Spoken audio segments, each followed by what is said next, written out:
Bonjour, en ce 23 décembre, je me demande où vous en êtes dans les préparatifs de Noël.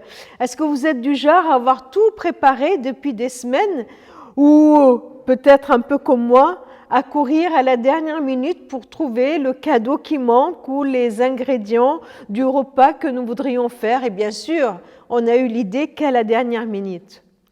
Dieu a pris, lui, tout son temps pour préparer la venue de son Fils.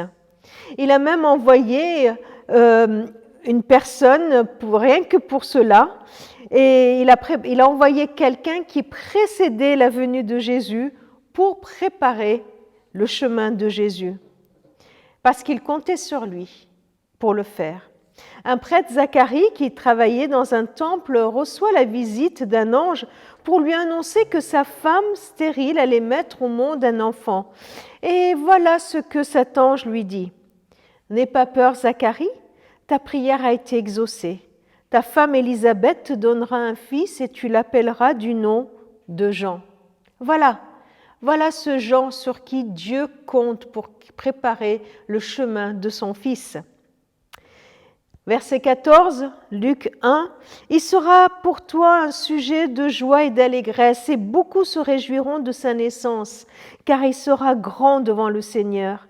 Il ne boira ni vin ni boisson alcoolisée, il sera rempli d'Esprit Saint depuis le ventre de sa mère, et il ramènera beaucoup d'Israélites au Seigneur leur Dieu. Il ira devant lui avec l'esprit et la puissance d'Élie, afin de ramener le cœur des pères vers les enfants et les rebelles à l'intelligence des justes et de former pour le Seigneur un peuple préparé. » J'ai toujours été intriguée par la mission de Jean-Baptiste. Cette annonce, elle est magnifique, mais finalement, Jean joue un rôle tout simple. Son rôle dans le projet de Dieu est de préparer le chemin du Seigneur, de préparer le chemin de Jésus. Comment? En préparant les cœurs à recevoir le Christ.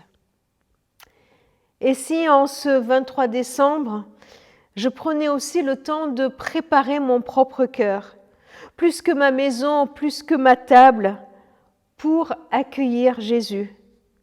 Qu'aujourd'hui encore, je sois dans l'attente, dans ces préparatifs, celui de mon cœur, que je sois en train de mettre de l'ordre en moi et surtout de m'attendre à lui, de m'attendre à sa venue, à sa présence dans ma vie.